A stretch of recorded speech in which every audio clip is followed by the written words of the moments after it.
প্রিয় দর্শক, বাংলাদেশ সেনাবাহিনীর সাবেক প্রধান, বাংলাদেশের প্রাক্তন রাষ্ট্রপতি, জাতীয় সংসদ সদস্য এবং বাংলাদেশের প্রধানমন্ত্রীর এই মুহূর্তে বিশেষ দূত হুসেইন মোহাম্মদ এরশাদ এখন আপনাদের শোনাচ্ছেন তার নিজের লেখা একটি কবিতা।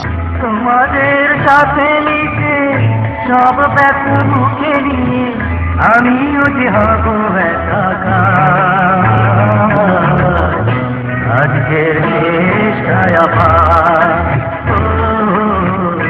আজকের প্রিয় দেশবাসী, আপনাদের সকলের জন্য হলো ঈদের ভালোবাসা এবং শুভেচ্ছা। আপনাদের ঈদ আনন্দে কাটুক, আল্লাহর কাছে দোয়া চাই। এই ঈদ উপলক্ষে আমি একটা কবিতা লিখেছিলাম, স্বাধীনতা। স্বাধীনতা নিয়ে আমাদের কি স্বপ্ন ছিল, কি আশা ছিল, কি আকাঙ্ক্ষা ছিল, তারই কিছু অভিব্যক্তি এই কবিতার মধ্যে প্রকাশ করেছি। কবিতার নাম আশা স্বাধীনতা।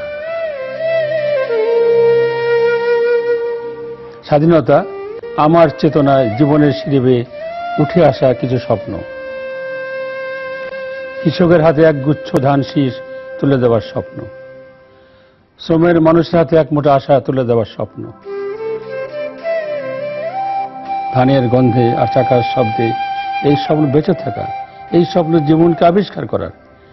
কখনো হেসে মেলে, কখনো মেলে না। বিপন্ন অতীত ফেলে এসেছে অনেক আগে। স্বাধীনতার সূর্যের জগতে এখন আমার বিচরণ। এই স্বাধীনতা আমার আপন, আমাকে দিয়েছে মনন, দিয়েছে মানুষের হৃদয়ের কাছাকাছি থাকার বাসনা।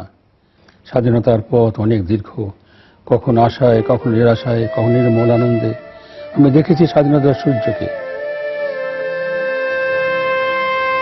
খরা, বন্যা, সাইক্লোন, জলোচ্ছ্বাসে, ক্রমাগত পরিক্রমায়, কঠিন কল্পনায় আমি দেখেছি শুকিয়ে যেতে নদী,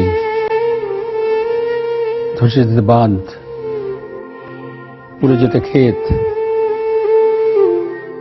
আবার আমি শুনেছি ভোরের আজান। যতই শুনেছি দৃঢ় হয়েছে আমার মন। স্বাধীনতার সূর্যের জগতে নিশ্চিত আমার বিচরণ। স্বাধীনতা আমার চেতনায় জীবনের উষ্ণতার মতো কিছু স্বপ্ন। আজকের দেশটায়